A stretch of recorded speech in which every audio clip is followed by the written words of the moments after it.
उत्तर प्रदेश के विभिन्न बोलियों को, भोजपुरी, अवधी, ब्रज और बुंदेलखंडी को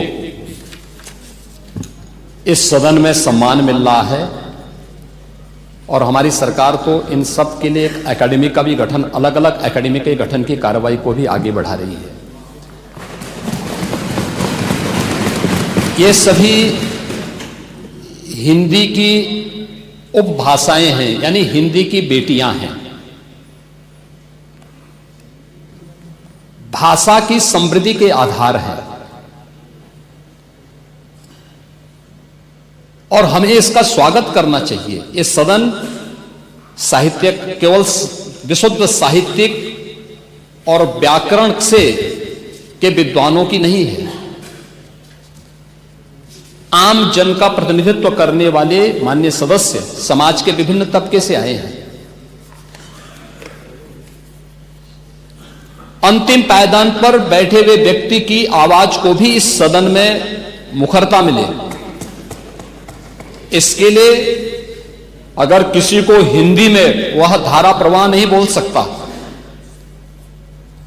तो उसको भोजपुरी में भी अपनी बात को रखने का अधिकार मिलना चाहिए, अवधी में, ब्रज में या बुंदेलखंडी में उसको रखने का अधिकार मिलना चाहिए। ये कौन सी बात हो गई कि भोजपुरी में ना बोले, अवधी में ना बोले, इसका विरोध अंग्रेजी का, बुंदेलखंडी में ना बोले और उर्दू की आप वकालत कर रहे हैं। ये बड़ी विचित्र बात है।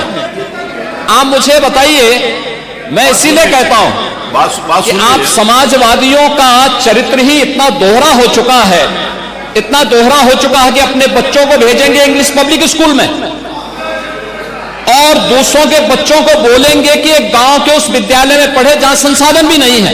ये दोहरा आचरण और जाकी रही भावना जैसी प्रभु मूर्ति देखी तिन तैसी, यह तो आचरण आप लोगों का है।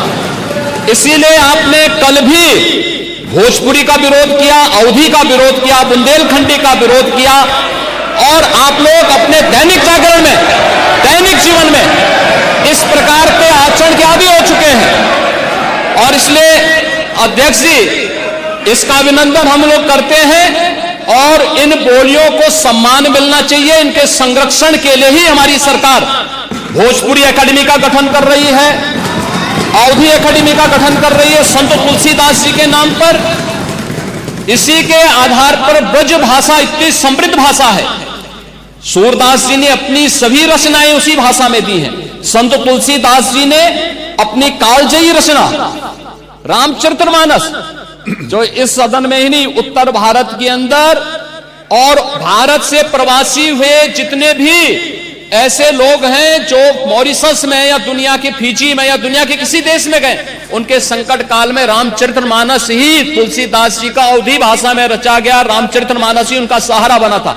और आज जब उसको सम्मान मिल रहा है तो आप उसका विरोध कर रहे हैं। बड़ी विचित्र सी स्थिति है।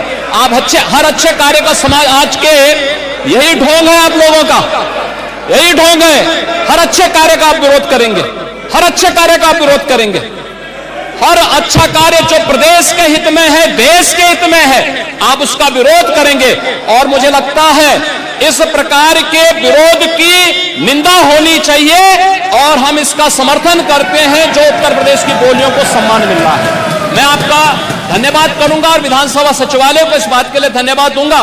कल हम लोगों ने यहां पे इसका शुभारंभ किया, समाजवादी पार्टी ने उसका विरोध किया है और मुझे लगता है कि प्रोसीडिंग का हिस्सा होना चाहिए। इनको समाज के सामने एक्सपोज करना चाहिए। अपने बच्चों को ये लोग पढ़ाएंगे इंग्लिश स्कूलों में और दूसरे के बच्चे के लिए अगर वो सुविधा सरकार देना चाहते हो, कहते नहीं उर्दू पढ़ाओ इसको, यानी उसको मौलवी बनाना चाहते हैं, कठपुल्ला पर की ओर इसको ले जाना चाहते हैं। ये नहीं चल सकता है।